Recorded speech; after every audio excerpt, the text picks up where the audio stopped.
kind to one another and don't give in to fear.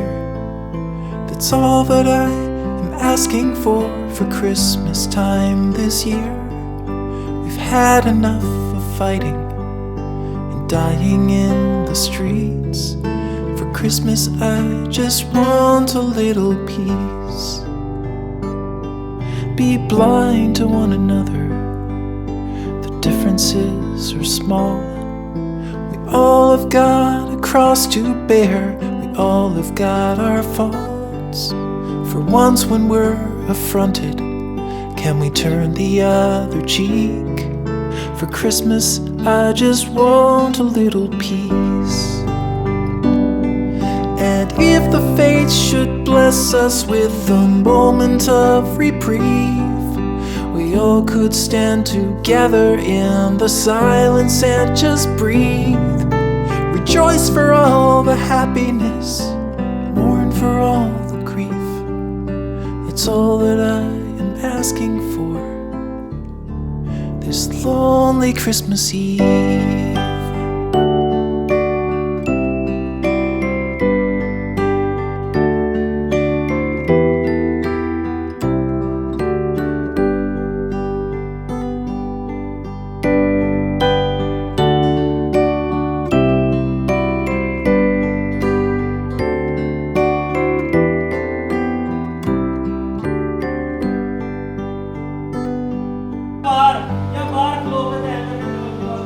Let's shine on one another the light that we've saved. So jealously we've guarded for the coming rainy days. If only for a moment we can make the darkness cease. For Christmas I just want a little peace. For Christmas I just want a little peace. दफन हुआ तीसरे दिन मुर्दों में से जी उठा है, तो बपतिस्मा भी ऐसा ही है। यीशु के साथ जीना है, मरना है, दफन होना है और फिर यीशु के साथ दोबारा जिंदा होना है और मसीह के सच्चे और हकीकी पैरोकार बनना है। आमीन। मसीह के साथ दफन होना, मसीह के साथ शरीक होना, मसीह में होना, ये सारा बपतिस्मा है। और बपतिस्मे के बगैर मैं ये नहीं कहता कि बिल्कुल ही बपतिस्मा है। 3 असूल है। अपने गुनाहों का इकरार यानी तौबा करना, ईमान लाना, तौबा करना और बपतिस्मा लेना, फिर बराबर नजात है। तौबा का क्या मतलब है? ईमान का क्या मतलब है? अनदेखे खुदा पर उस वाक़े पर यकीन कर लेना कि वो सलीब पर चढ़ना, गुनाहों के लिए माफ़ी के लिए कुर्बानी देना, खुदा यीशु मसीह का ईमान से उस सारे वाक़े को देखना कि वो मेरे लिए है, वो गुनाहों का कफारा मेरे गुनाहों का कफारा है। क्योंकि कलाम में लिखा है सब ने गुनाह किया और खुदावंद के जलाल से क्या है बोलो महरूम।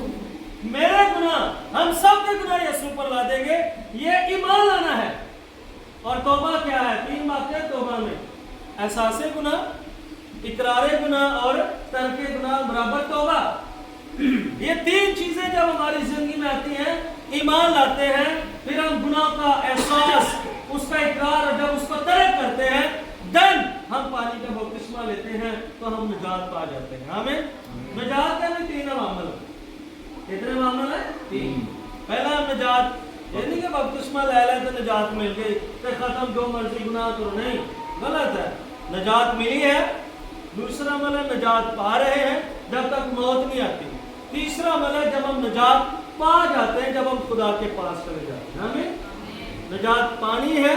निजात कोई टीका नहीं है जो लगाया जाता है कि लगा देंगे तो निजात मिल जाएगी। ये एक अमल है और इसका आगाज उस वक्त होता है जब हम पूरे तौर पर खुदावंद अपने खुदा के पैरोकार हो जाते हैं। और जब हम डबल माइंड रहते हैं, दोहरा ज़हन रखते हैं, दुनियावी सोच रखते हैं, खुदा की तरफ भी आते हैं, कभी हम आगे जाना चाहते हैं, पीछे रहना चाहते हैं, इस तरह की सोच जब किसी के अंदर होती है तो वो कभी भी निजात नहीं पा सकता। तो अब आपने जो काम करना है वो ये करना है कि आपने ध्यान मेरी तरफ रखना। पीछे नहीं देखना है, चाहे कोई गुजर गया चला गया, पूरा फोकस रखना। हमारी बेटियां हैं, भाई हैं, मेरी तरफ फोकस करना। आए हम खुदा के कलाम मुकद्दस में से पढ़ें मरकस की इंजील उसका 16वां बाब 14वीं आयत से। खुदा के कलाम मुकद्दस में से मरकस की इंजील उसका 16वां बाब 14वीं आयत से यूं लिखा है, फिर वो उन 11 को भी जब वो खाना खाने बैठे थे दिखाई दिया, और उसने उनकी बेइत्कादी और सख्त दिली पर उनकी मलामत की या उनको मलामत की, क्योंकि जिन्होंने उसके जी उठने के बाद उसे देखा था उन्होंने उनका यकीन न किया। 15वीं आयत में लिखा है, और उसने यानी खुदावंद यीशु मसीह ने उनसे कहा कि तुम तमाम दुनिया में जाकर सारी खलक के सामने इंजील की मुनादी करो, और जो ईमान लाए और बपतिस्मा ले वो निजात पाएगा। Hallelujah, hallelujah. और जो ईमान ना लाए वो मुजरिम ठहराया जाएगा। खुदा के कलाम का पढ़ा और सुना जाना हम सबों के लिए बाइस नसीहत, हम सब मिलकर कहें आमीन, आमीन। मेरे पीछे 15वीं आयत को दोहराइएगा, बल्कि 16वीं आयत।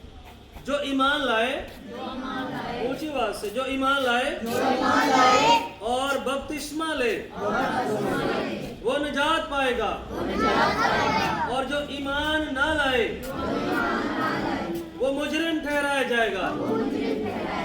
आमीन। 2